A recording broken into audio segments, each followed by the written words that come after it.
What's up guys, it's Unbradead here again. I just wanted to start this commentary off by saying if my voice sounds a bit dried out or a bit croaky, it's because it's 7:30 in the morning and I haven't been asleep yet because I'm such a rebel. But anyways, the gameplay you'll be seeing is on WMD, we're playing headquarters. I'll start off using the G11, playing a bit campy, and then I move on to the M60 and tear some shit up. So anyway, once again, I'm not going to talk about the gameplay as I find that kind of boring unless I'm going to give out some tips. But I'm not going to give out tips today because I don't have any. But this commentary is going to be about one of the most talked about topics on forums, which is zombies. Not just zombies, but zombies in general, like zombie outbreak plans, like survival plans. What would you do in a zombie outbreak situation? How would you survive? Who would you take? Blah blah blah. And I wanted to talk a bit about the ideal zombie, the type of zombies, or the type of outbreak which you would prefer, or I would prefer, to happen, and which one I would probably survive the best in. So to start off, the ideal outbreak, well not outbreak, the ideal zombie to me would be like a Dead Rising type of zombie. So they're like slow, they're stupid, they shamble about, you can outrun them, you can outmaneuver them. They're only really dangerous if you've been trapped in a corner and they're all coming at once. So I think that's the best type of zombie which you could have, but that's not always the case. Well, not always the case. No zombie outbreak has actually happened, quotation marks, but this is all in theory. And the second type of zombie, which wouldn't be the ideal situation for me, not the situation, but not the most ideal zombie, would be the sprinting smart zombie, quotation marks again, which would be like the Left 4 Dead style, you know, the sprinting zombies, who run at you, who come in packs, and just bring the heat down on you and pretty much fuck you up. As well as that, going with the Left 4 Dead style, they could have special infected, like the boomers, which would throw up on you, blah blah blah blah blah, which wouldn't be the easiest thing to survive, for obvious reasons. So yeah, I think they're the two different main types of zombies. There is, like I say, certain movies which take a twist on the two different types of zombies. Like there's a movie called Dead Snow, which is, I think it's a Norwegian film, or I could be wrong. It's some foreign film about some travellers in some mountains, and they get attacked by Nazi zombies. But these aren't like zombies. Well, they are zombies. They're undead. Well, they're walking dead. But instead of just biting and infecting people, they were stabbing people with big long knives, punching people, and then biting them, but the biting didn't cause an infection. But yeah, also on the not ideal situation for zombies would be if animals were able to get infected, not just animals, like insects as well.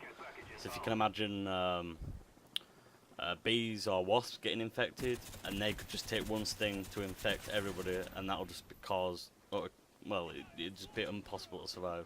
Say, imagine an ant getting infected, and then you won't realise the ant crawling up your leg, or however it's going to get on you. Takes one bite, you're infected, and then it'll spread throughout your camp, I suppose, if you were with other people. And because the bite and sting would be so small, you won't be able to realise you're infected, and you won't be able to contain it and keep it on that person. Well, not keep it on that person, but put them away so no one else got infected from them. So yeah, I think they're the different types of zombies, and the like the ideal outbreak situations, not outbreak situations, just the ideal situations, and they're not ideal. So now I want to talk about zombie survival plans, like how would you survive in a zombie outbreak, what would you do, who would you take, where would you go? So I was wanting to give you my version. I haven't really given it much thought. Well, I have given it some thought, but I haven't gone really in depth with it. So since I'm from England, our police and citizens don't really carry guns. Our police do have an armed response unit in most areas, but that'll be all locked away, all hidden. Nobody will know where that is. And in the chaos of the zombie outbreak, you won't be at the time, or be able to get into a city area to get the weapons.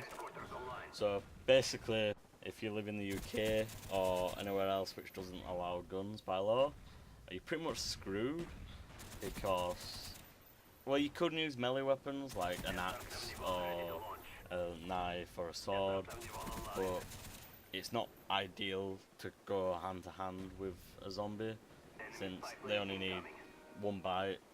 And going back to a non-ideal situation, if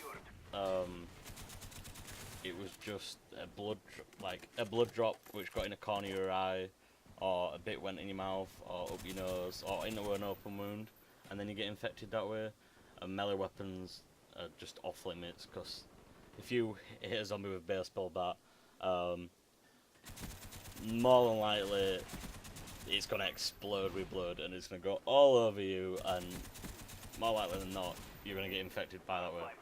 So melee weapons are not the best choice against zombies.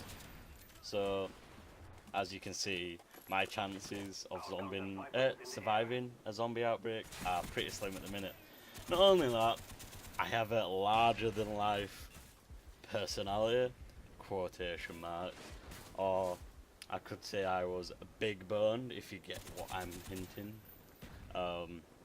So yeah, being fat is not the best thing in a zombie outbreak, because I'm gonna get caught first unless I roll down a hill. So yeah, that also puts me in a bad situation. Also, if going on to like trusting people, if I would trust other people, personally, I'd rather just keep it to my family and close friends. If I met anyone on the street, I'd try to avoid them unless they were going to bring a big benefit to the group or to me. Obviously, I'd be checking if they've been bitten or being scratched by a zombie, and have the possibility of being infected. In that case, I'd just try to get away from them, and not tell them directly, because in that situation, a lot of people can be going a bit doolally, a bit crazy, and if you tell them they're infected and you don't want to be near them, they might, I don't know, possibly harm you, and all that jazz. Also, trusting strangers, they could always nick your supplies, weapons, use you as bait, so it's probably best not to trust people. As for where I would go in a zombie outbreak, well, basically at the minute I live in a suburb, so it's pretty close to the city. So what I would first want to do is just to get as far away as I can. Gather any supplies I have in the house, get as much gasoline as soon as gasoline for you Americans, petrol, diesel for us, I suppose. So yeah, I'll gather as much supplies as I can, and because my parents like to use caravans, once they use caravans, like to go on holidays using caravans and tour around countries. We could always take that as like a mobile home, and they're pretty secure, so a zombie won't be able to open the door once it's all locked down and stuff. And we could go to the countryside where it's empty, and if you go to the countryside, there's a lot of like farms growing like produce, and also there'll be a few animals, but in the worst case scenario you probably want to stay away from animals because they can be infected. As well as this, some farmers may carry shotguns, and may take you into their own house, look after you, and having a weapon is a big bonus. Then you could just wait out the zombie outbreak till they all died. Once again, this is like the best case scenario where the zombies actually need to feed on other humans to survive. But in the worst case scenario, it could be like a special infection where they're only attacking people out of fun. Well, not fun, but more like instinct. And their bodies can last for ages because they're dead. Yeah, they'll deteriorate over time, but it'll be a long ass time before, you know, the limbs are going to start dropping off, the jaws are going to be falling off. But that'd be kind of funny actually. But so yeah, you just wait out in best case scenario. Well, I suppose you'll wait out in the worst case scenario, because you can't really eradicate every zombie. Because even though that'd be cool and fun and stuff, but it's not really ideal that you'd be running around the streets with dual-wielding katanas, spinning around your head while throwing dinner plates at the faces. But so yeah, probably best just to wait it out, wait till they all die, or most of them die, so you can go back to the cities, get more supplies, find other people who survived and meet up with them and start like repopulating the world, I suppose. So yeah, that'd be my plan. I've also did a bit of like research on zombie plans before I did this commentary, and I found this website which you post your zombie plan and they vote the best one every month. So I thought I would read one of these. I picked this one randomly, well, not randomly. I saw this one and it stood out because it was kind of short and I didn't want to be reading it for ages. So this one's named Keep Moving, a nearly foolproof zombie survival plan. It's put it in steps, so step 1, step 2, step 3, step 4, step 5. So I'll just read these out now. So step 1, obtain supplies. Obtain the necessary supplies and weapons to stay alive. Non-perishable food items, those that can't spoil, water, anything else. Also, gather as much gasoline as possible for the following steps. Find gun stores and gather as many weapons as possible. As you can see, this is from an American side, because in England we don't have gun shops, so we're not allowed them, obviously. So yeah, this is still step 1. You will definitely need supplies to save yourself from a zombie invasion. You'll need buttloads of gas to keep a vehicle running for a long time, and you'll need weapons, not just guns. You'll need melee weapons, bats, hammers, wrenches, and anything that will keep the undead away from you. Step 2, find a vehicle. Go to a place where I can obtain a school bus. Steal the keys to the bus and load it up with supplies. School buses are great. They are large and have a lot of space for storage and people. If you can find one, you might as well be able to make it in a zombie attack. Step 3, modifications. Modify the bus to make it the ultimate zombie fighting machine. Add a gun to it where the fire escape door is on the back. Remove a few sections of seats for supplies. Turn it into a 4-wheel drive vehicle and a triangle plow in the front to make it through crowds of zombies easily. Add special cages to the windows to keep any zombies from getting in them. The zombies are relentless and will try the hardest to get into the bus, so that's why you'll need to make sure what's in the bus cannot be reached by the zombies. The gun turret will help take out any zombies that are chasing us, and the 4-wheel drive will help us in the hardest of climates. I know mechanics and they might be able to do this to the bus. To get through the crowds of zombies, you'll need to use a plow to push them aside. Step 4, save people and gather on the go.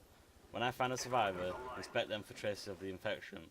If they are clean, take them in. If not, let them go. Make sure they are ready and able to fight. Also gather supplies along the way when they start running low. Stay on the go as much as possible. Having people can be a good or bad thing. The more people you have, the more supplies you'll need. But when the zombies start dying off, you'll need people so you can repopulate and rebuild. Also, if you find trained medics and people in the scientific field, you'll be in luck. Step 5. So yeah, that was someone else's zombie plan guide. If you like this type of video, make sure you like it. If I get a certain amount of likes, I will do this every month, do a new zombie plan, which I find on the internet, per month, per week, whatever. And then we'll see where it goes from there. So I'll be seeing you later, guys, and thanks for listening.